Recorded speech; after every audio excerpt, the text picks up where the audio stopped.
My name is Donna Jarrell, and I am author of the Radical New Me book. And the pictures with my husband is next, my sweet husband in the background. His name is Rick, and he was my high school sweetheart, and we graduated together from North Charleston High School. We're from Charleston, and I have 3 children, and the picture is of the wedding, the next picture. Krista is my oldest daughter, and Krista's here today. Thanks for coming. And she was married at the Cedar Beach House to Adrian in the picture. And then we have Leslie. She's here, my younger daughter. And then Brian is my son. He's in the middle. I have 4 grandkids. And my grandkids is Savannah and JoJo. And I got a picture of them on the roller coaster simulator at Chuck E. Cheese. And Sean and Christian are my 2 grandsons. And we had a wonderful time. In my book, I began talking about life being a roller coaster, ups and downs, and those curveballs that we get that we don't expect. And then my twin sister, you think she looks like me? She is my best friend. She's my prayer partner. And everyone says we're joined at the hip. And I believe that is true. I'm also a retired elementary school teacher. And in the picture, that is Leslie's daughter, JoJo. Her name is Jordan. We call her JoJo. And I am a reading teacher. I taught 2nd grade many years, and also reading. And that's the book about the bear hunt, going on a bear hunt. Beautiful, wonderful story for your grandchildren, because it tells about we're going to go through things in life. And we can't go above it, over it, around it, under it. We got to go through it. And you got to go through that forest and the oozy mud and the desert and all the terrains. It's just a precious book.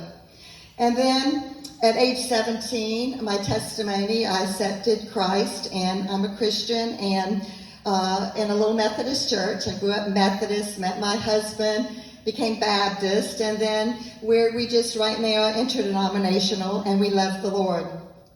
Why did I write this book? Well, I want you to look at the cover of the book. Amazing God. I had a vision 20 years ago, and I saw that cover.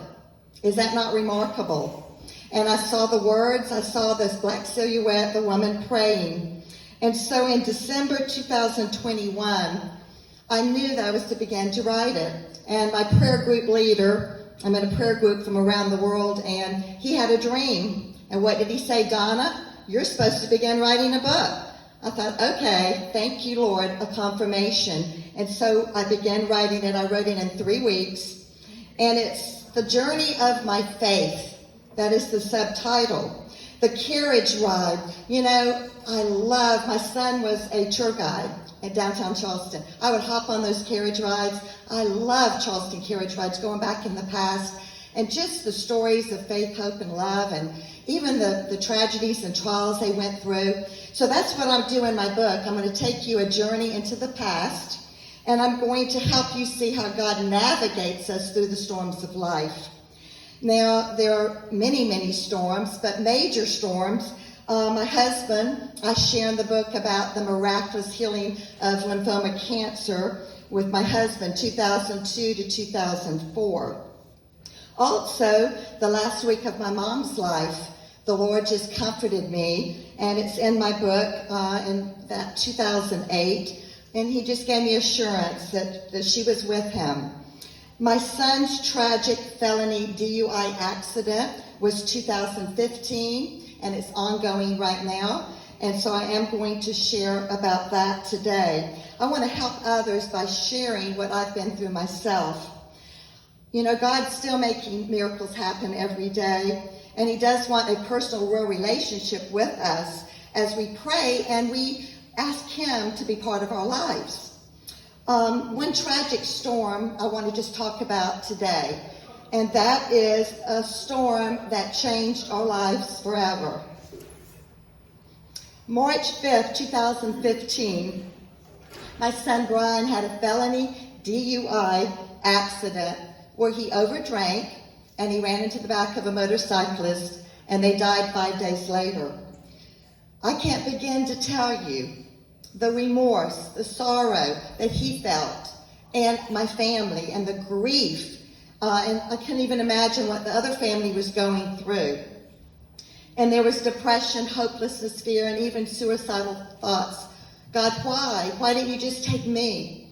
Was as Brian prayed. You know, we had a history of alcoholism in our family, and many times MUSC, you can get a brain scan and they can kind of tell if you have kind of a tendency toward an addiction of just not stopping and over drinking. Brian was 31. He was a Carolina graduate. He had a good job. He was a Christian. And he went to Florence to Owl's Nest Rehab. And you know what his message was to them? It's not too late for you. So today, that's my message and why I want to educate you about felony DUI in South Carolina. It's one of the harshest states in the nation, and it will be shocking to you as I speak on it today. Now, early Thanksgiving, we had a meal because it was November 6th, but November 7th, it was his sentencing day. So the family got together at my sister's home, and we said our goodbyes. The nieces and nephews, there's Savannah in the next picture. Brian's holding her right now. And she's the oldest grandchild. And they all call him Uncle Jeezy. Uncle Jeezy. And he adores them because he stayed with me and I would keep grandkids all the time. But the sad news was SCDC does not allow the nieces and nephews to visit for 3 years. So my heart ached that day as he held her because he would not get to see her for 3 years. Now your child can go, but for some reason, and I wish they would change that because it's our immediate family and he dearly loved them. Now this can happen to anybody. So I don't want anyone to go through what my family has been through. And you know what people say to me all the time? But by the grace of God, it didn't happen to me, but it could have. And I hear that all the time. It's the grace of God. So it can happen to anybody, your age, any race, any socioeconomic status, rich or poor, it doesn't matter. Your grandma in Somerville, left a restaurant bar, got a felony DUI. Your son, your daughter, you or your spouse. Now I want to say one thing. We always think of felony DUI as alcohol related, drunk driving. It's not just alcohol, it's drug driving. It is drugs, illegal drugs, with the marijuana or the fentanyl or illegal drugs. But I want you to hear this. This is very important today. Legal prescription drugs. You can get a felony DUI with legal prescription drugs in your system. The label on your prescription drug, if you look, if it says do not drive, do not operate heavy equipment, do not drive. I'm going to give you an example of Catherine. She's an SCDC inmate. She took a pain pill and an antidepressant. Okay, problem here. Hello? No. Okay, I've got a loud voice. I will continue until Ryan can save the day, okay? Oh, no, well, let's not have a broken microphone, y'all. Whoa, okay. Okay. All right, so I want to tell you about, and I will talk loud, Catherine took a pain pill and an antidepressant. She got in the car and got a felony DUI. 21 years in SCDC prison for legal prescription drugs. People don't realize a lot of these things. Now, I also, and we'll get to it in a minute, a friend of mine, Kayla's husband, I want to give you some examples. He left a party and drank some beers, and they came up to a hill and there was a moped. 2 people on the moped. Now, 30 minutes before, a policeman, what did I do? Did I do something wrong? You just stab a pen in it. Okay, thank you. Okay. Okay, so the moped, the policeman gave them a ticket because they had no lights on their moped. So it was late at night, and Kayla's husband hit the moped with two people on it. Now, on that highway, the moped was not supposed to be even on that highway. So her husband, one died and the other one died a day or two later. Now, what happened was she had a 0.08 above of alcohol. It doesn't matter if they're at the greater fault, okay?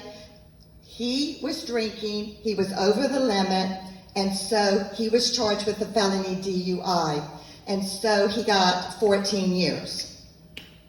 Now, another thing that really shocked me, and this happened in Charleston very recently, and it just made me think, you know, we're not even speed. How many people ever speed? There was a guy, and he was speeding, and an older lady turned in front of him, okay? She was at greater fault. She just turned right out in front of him, but he was speeding. And so when the impact hit, it killed her. Okay, so what happened is they offered him a plea deal for 6 months in jail. He didn't feel like he was in the wrong. She was at greater fault. So what happened was he ended up not taking the plea deal and went to jury. He got 8 years in prison, okay, for speeding. Now, it's nonviolent, reckless homicide, but he will be 4 years in SCDC prison. I just want to give you an idea that, you know, when you, I'm so sorry. I'm going to put this out there. It went out again. Okay, so I want to give you an idea that you can just be careful, even with breaking the law in any way. What radical steps got me through this tragedy? Well, I couldn't talk about it for 8 months. I literally could not speak about it. Debilitating grief. I felt like I was dying inside, and I didn't know what to do, so I cried out in prayer. And then the Lord led me to a Greenwood church in South Carolina, and all the stories are in the book, but just God delivered me. I let go and let God, and it was just a point in my life where I was going to move forward. I was going to take this pain, I was going to turn it to gain. I was going to take these ashes and turn them into beauty. And so Thanksgiving, y'all, 2015, what happened was I woke up in the middle of the night, and everything in me cried out, and these words became a song. And what's funny about it is when I wrote it down just quickly, it was a rap song. And you're saying, I'm not a rapper, no. Now, the grandkids call me Mama J, so sounds like a rapper name, but this is Papa J back here. But anyway, when I wrote it, we had someone staying with us, and he just happened to sing, and he sang the song. And it's called Maud Cried, Mother of a Drunk Driver's Cry. And it just tells about the pain and the grief of drunk driving. So what else did I do? I wrote Maud Anthem. My son wrote a song, I Know I'm a Fool. It was about that fateful night. And then I wrote a poem. So this was my way of sharing what I was going through. I founded POI, Parents of Intoxicated Drivers, and DADSS I advocated, Driver Alcohol Detection System for Safety. It is high-tech breath touch sensors, and you hop in the car and half a second blink of an eye, the car is secure and the car won't start if it's over 0.08. Now in January 2024, thank you Lord, a miracle technology, it was legislated to be put on all new cars. So we're going to begin seeing it, and it will help put an end to drunk driving. Now also I began to fight for South Carolina Felony DUI sentencing reform. I also became an ordained minister in 2021. Then I wrote my book in 2022. These are the steps I took. Now, why am I so passionate about South Carolina Felony DUI sentencing reform? God showed me to literally carry a torch for reform for South Carolina. So I want to tell you about South Carolina Felony DUI laws. Bodily injury, if you have an accident and you injure the person in the car, it's 15 years. It's a nonviolent crime. But if you happen to die when you hit them in the car, then you become a violent criminal because it's 25 years.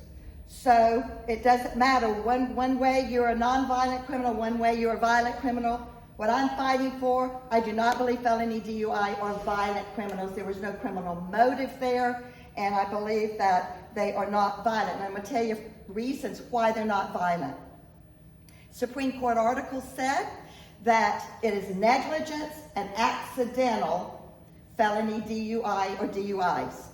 And then violent criminals, we know what they do. They attack and kill intentionally. Stab, beat, rape, abuse, shoot, okay? And so this, remember, is a car accident. Solicitor, prosecutor David Stumbo, I was at many meetings, and at the meeting, he told senators that the only group that's up on that violent crimes list that he would give earlier release or reform to was the felony DUI. Why? He said they're not violent people, they're no threat to the public. Now, the director of prisons in South Carolina, Brian Sterling, he said this about them in a meeting. They have no pattern of criminality. That means they don't come in and go out, come in, and there's no pattern there. And when they come in just with the DUI. Okay, and then he says they cause no trouble, and then when they leave, you don't see them coming back. This to me is a role model, non-violent inmate. Now, when they come in, they've been placed in level 3 high priority prisons with gangs and armed robbers because of their many, many years that they get. How can one be accidentally violent? They just can't. Now, I want to talk about why sentencing discrepancies are in felony DUI, and you will be shocked at this. South Carolina, there's 2 states in our nation, okay? These 2 states, the legislators, and what are legislators? Do you realize they're mostly lawyers? Do y'all realize that? Most of them are lawyers. And what happens is that they, in South Carolina, appoint your judges, okay? 2 states in the nation. We're one of them. Many people in South Carolina are against this practice. Why? Because you've got your legislator lawyer working in a courtroom, and there's their friend buddy, the judge, that they've appointed, okay? With the other states, it's an election, okay? So this is something I'm just making you aware of. So the sister states around us, and when I say discrepancies, I want to just let you see why I'm fighting to get them off the violent crimes list. Every sister state in the 4th Circuit jurisdiction is non-violent, okay? You've got also, we're 25 years max. All the sister states are much, much less max year sentence. All right, let me give you an example. Maryland, 5 years. It's non-violent. You would serve 51%. You've got Virginia, 10 years max. You've got West Virginia is 15 years. And then you've got 17 years North Carolina. So think about that. Much less max sentences that you can get up to, and then it's 51% half. So y'all, in South Carolina, you can get 25 years, and then you will be violent, and you serve 85% of that sentence, okay? Now, people say to me, well, surely they can get early release if they, obey and do good behavior. Here's what I want to say to you. 85% of whatever sentence you get, you will stay in prison. No parole, no work credits when you work hard, incentives, no good behavior credits if you don't get in trouble, because you are a violent criminal. And this is what I'm fighting against, that they should be taken off that list. Okay, I want to also just give you a frame of reference here. You've got the texting driver. You've got the drunk driver, okay? National Highway Traffic Safety Association says it's both called distracted driving. Have you seen distracted driving? Have you seen people reading a newspaper or fidgeting with the CD, or they're painting fingernails, whatever? Texting is distracted driving, and so is drunk driving. Now, what I want to explain to you is texters, they have phone addictions, don't they? Okay? They know not to text because they have a sober mind, and they've been told do not text and drive. And what happens is their hands come off the wheel, their mind's not on the road, Okay? And so what happens is a texting driver is swerving. You ever seen them swerving, texters? Okay, so they swerve or they run a red light or they back in a vehicle. All right, drunk drivers, intoxicated, can't make wise decisions. They don't know the dangers. We know what intoxication does to us. And so they're swerving in the road. So you've got both of them distracted, swerving in the road, doing the same exact thing, run into the back end of a vehicle, and a person dies. There's the same loss of life, okay? But here's the thing. We don't see texting drivers as criminals. We don't see them as going to jail, even though there's a loss of life. And what are they? Negligent, accidental. I'm here to tell you that drunk drivers are negligent and accidental, but then texters get a fine, drunk drivers get 25 years, and violent criminal. So I just wanted to kind of let us get a picture of that. Why, with these sentencing discrepancies, I want to talk also about South Carolina counties. I told you about all the states around us, and they're all nonviolent. Even all of our nation, mostly every state's nonviolent felony DUI. We're one of the only ones that's violent. South Carolina counties, there are 7 counties that are harsh. Spartanburg, Lexington, Berkeley, Charleston, there's about 7 of them. Why are they harsh? They push for max, okay? The reason is there's organizations that are very powerful that are there pushing to speak to judges at the court and bond hearings, and so you're gonna find there that people are getting 23, 25 years. But there's other counties in South Carolina this year where some are getting 0 years probation. Now we're talking about a big discrepancy here. What happens is the prosecutor knocks it down to involuntary manslaughter 5 years or reckless homicide 10 years. Then the judge knocks it on down to 0 years and probation. Now something needs to be done because there needs to be a basic guideline, not someone getting, it's just injustice. Okay? And I've never said not to punish. That is not what I'm about. I'm about they're not violent and they need to be treated as non-violent criminals. Okay, within the same county, this is interesting, Cassie, same county, the same courtroom. Cassie had no previous record. I know her mother very well. And the judge wouldn't even give her a plea deal. The judge wanted to use her as an example, and she had no record. So, you know how many years she got? 23 years. Now, 6 months later, a woman had a felony DUI, similar everything. The woman got 5 years. And you know how that parent feels. And so we're fighting for justice here. Why is South Carolina, the jail, such a poor conditions are South Carolina jails? Did y'all know we're the bottom 5 in our nation? And did you know we spend the least amount on our inmates? And also, Lee County had the worst riot in our prison system in 25 years out of our whole nation, of all of our states. Also, what are the felony DUI punishments when they even get out of jail? Did you know they can't drive for 5 years and they have to have interlock devices for 3 years?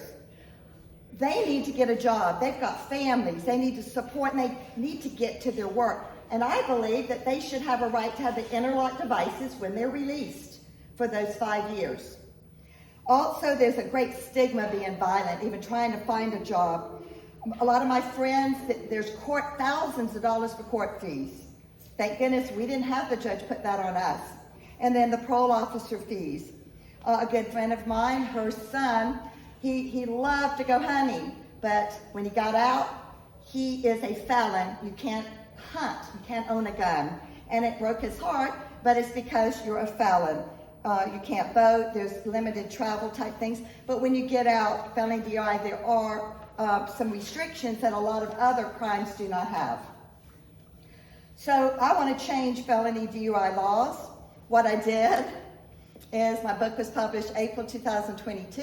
I went up to South Carolina legislators. I went around and I passed out 170 of my books because there are 3 chapters in the book crying out and explaining the other side of the story and what I've explained to you today. So I gave it to the governor, assistant attorney general, and assistant attorney general. And so I wanted them to see another perspective, because how many people have ever written a book, a mother of a drunk driver?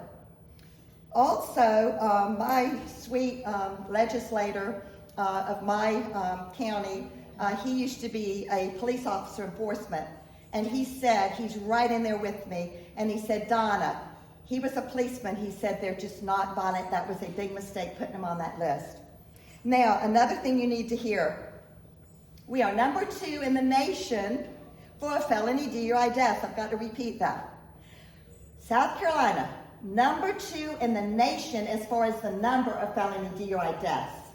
Okay? So are these harsh laws of South Carolina, are they deterring felony DUI deaths? Is it helping? No. And the reason it's not helping is because these harsh penalties, they will never prevent a crime whenever the person that's committing the crime never had any intention of committing the crime, planning on committing the crime, got in a car and accidentally had an accident, a car accident. So what we need is stricter ignition interlock laws. So what I'm asking is for you to sound the alarm in South Carolina. Share this message with your legislators, with your loved ones, with your children, your grandchildren. And you can go to www.donnajarrellministries.com. I have a website. And then I have a Facebook page called POI, Parents of Intoxicated Drivers. Every Thursday night at 7, I speak about all these issues. I spoke on grief last week, just helping people to see what horrific grief that families go through and the drunk drivers. And you know, we need to realize it's not always hitting another car with a stranger. The sad news is the grief of a fiance in the front seat. A teacher friend of Leslie's, her son was the passenger in the front seat. His best friend, he died in the accident. And it's just so horrific. And of course, he'll have to live with that forever. But the mother, of course, stood right by him in court because they were best friends. He had no intention in his heart of ever hurting his best friend. And many drunk drivers, they die. So we just need to see this with this book, Radical New Me. I do speak on the reform, and I speak about prayer and a relationship with God taking us through. And I want you to read your prescription labels, please. And don't drive if you know that, you know, it's making you groggy and you've got it in your system, because it can happen to anyone. Plan ahead. Tell your young people, get an Uber or a driver ahead.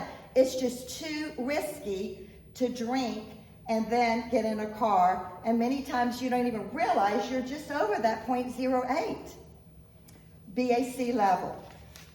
I want to read a poem to you today that I wrote. And then afterwards, I'm going to play my song that I wrote. Remember, it's rap, Maud Cry for young people. And then I Know I'm a Fool, what my son wrote. So let me read. It's called A Drunk Driver's Heartfelt Plea, and it's just my scene, what they go through. I have to endure all the public shame. My life will never be the same.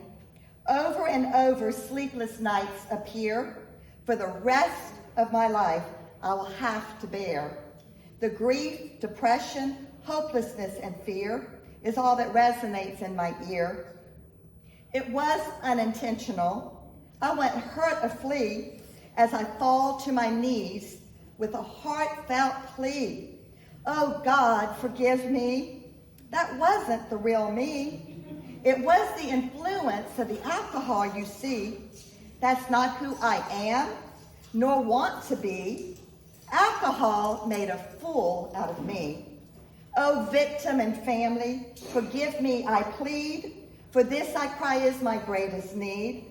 I've been sober ever since, and I want to make my recompense. Is this how my story ends? I guess it all really depends. An eye for an eye, a tooth for a tooth. Revenge and hate, is that your truth? Don't we all want mercy and grace when we find ourselves in such a dark place? Aren't we all a part of the human race? Well, what would you want if this were your case? 2 lives lost, 1 in death and 1 behind bars. This is crazy, this is so bizarre. To lose precious life should not have gone this far. Please, let's put driver alcohol detection systems for safety in all our new cars. Then we won't have all these felony DUI offenders behind bars. The car is the cure, and it will not start for sure. So you have to wait until that VAC level is below that 0.08. So then drunk driving now will be a thing of the past. Drunk driving gone at last. And this is my prayer.